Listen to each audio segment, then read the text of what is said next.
রে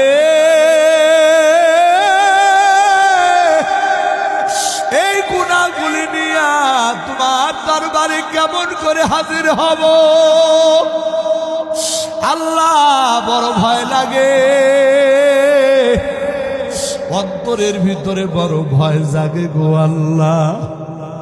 তবে আমি একটা কথা জানি আল্লাহ গো, মানুষ যতই গুনাহ করুক না কেন, মানুষের এই গুনার শেষেও তো তোমার রহমত আছে গো আল্লাহ। আল্লাহ, আমি শুনেছি মানুষের গুনাহ যতই বড় হোক না কেন আল্লাহ, মানুষের গুনাহ থেকেও নাকি তোমার রহমতের দরিয়া আরো বিশাল। ওগো মালিক, জীবনে তোমার সিজদা দেই না, জীবনে তোমার ইবাদত বন্দেগী করি না আল্লাহ।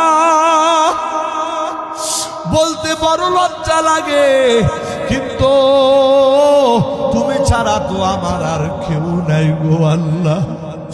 আল্লাহ, এই নাফরমান বান্দার প্রতি তুমি একটু দয়া করো না। এই কথা বলিয়া ওই যুবক ভাইটা কান্নাকাটি করে। ওই মা জননী সন্তানের এই বেহাল দশা দেখে মাও কান্নাকাটি করে। একটু পরে যুবক মায়ের হাতটা চাপিয়া ধরিয়া মাকে ডাক দিয়া বলে, মা আমি তোমারে দুইটা কথা বলবো। এক নাম্বার কথা হলো গো মা, এই দুনিয়ার থেকে আমার হায়াত যেই কোনো সময় শেষ হয়ে যাবে, যেই কোনো সময় আমি হয়তো বা দুনিয়া থেকে বিদায় নিয়ে যাব। মা গো মা, দুনিয়াতে মানুষ মারা গেলে কোন মুসলমানের কবরস্থানে দাফন করা হয়।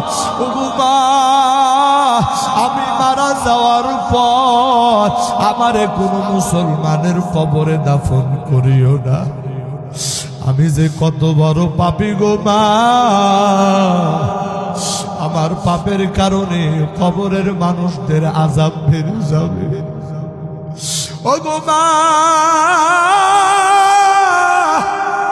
তোমারে দুইটা ওসিয়ত কইরা যায়। এক নাম্বার ওসিয়ত, আমার মৃত্যুর পরে তুমি আমারে মুসলমানদের কবরে দাফন করবা না। দুই নাম্বার ওসিয়ত, ও মা, এই দুনিয়ার সব থেকে নিকৃষ্ট প্রাণী হলো কুকুর।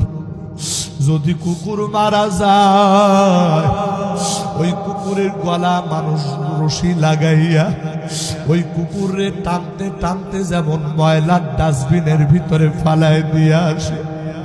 ও গো মা,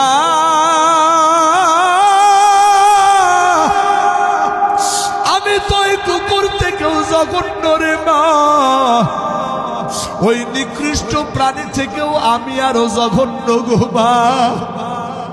আমার মৃত্যুর পরে আমার গলার ভিতরে রশি টানায়া ওই নিকৃষ্ট প্রাণী কুকুরের মতো টানতে টানতে নিয়ে যাইবা এলাকার ভিতরে সব থেকে ময়লার বড় ডাস্টবিনের জায়গা।